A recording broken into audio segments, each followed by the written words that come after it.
bumper to bumper, we love them old cars.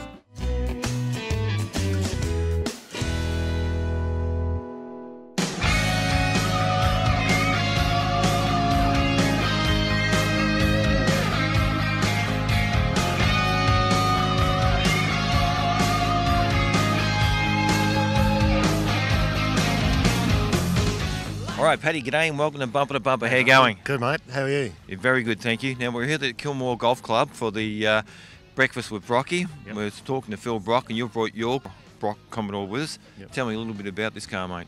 I bought the car about 2.5 years ago. Took 2 years to do up from pretty much a clapped out old SLE, and this is the end result of it. So, yeah, it's a fantastic time.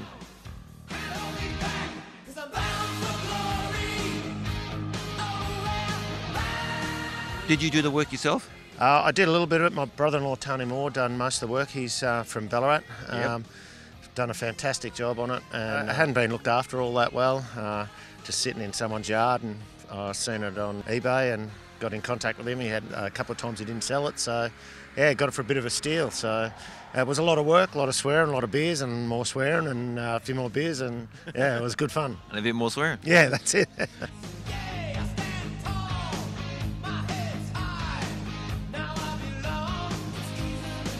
Now, is it true spec to the original car or not? Not really. The cosmetic side of it, the looks of it, it is. We've got a 308 in it. We've just finished doing a fair bit of work on it. Pete Yep. Corcoran and his boys at Auto Projects, and now it's about 300 horsepower at the rear wheels, so that's good enough for me on the road. Yeah, that's right. It's a daily drive for you too, because you get this out a bit, don't you?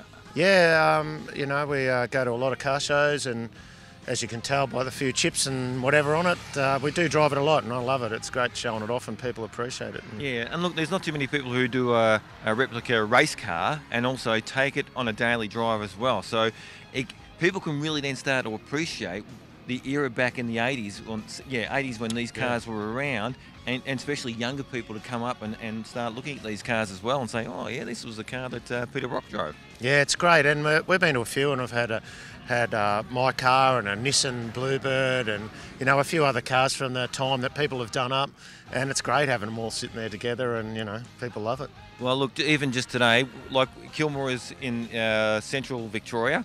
We're on a side road, so to speak, and we've got people bipping horns and carrying on and everything like that, aren't we? Yeah, you get used to it. It's a bit daunting at the start. I didn't know what the hell was going on, but you just get used to it after a while and give them the thumbs back, and everyone likes it, so it's good. Now, the other thing is that you've actually taken this car around a few racetracks as well, and you've been able to, because of the notoriety of the car, get into a couple of racetracks and take some great photos.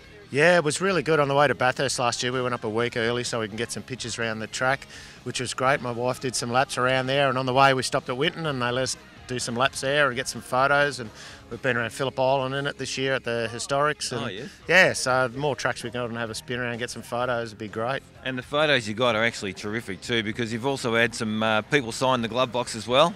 Yeah, I've had, last year at Bathurst, we had Jim Richards sign it, Craig Lowndes, and we've also had Bruce Nowacki sign it from the HDT day, so that was a real honour to have him sign that as well.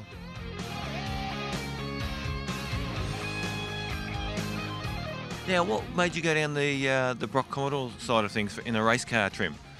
Well, I suppose growing up watching Brocky is, as a lot of people's heroes, and my first car was a Commodore. Yeah. And always loved the Commodore race car, Yeah. especially the VC, because that was one I had, and I just had the opportunity to be able to do it, and yeah, I was very, very happy that I got it and that I've got one now, and like showing it off. It's good fun.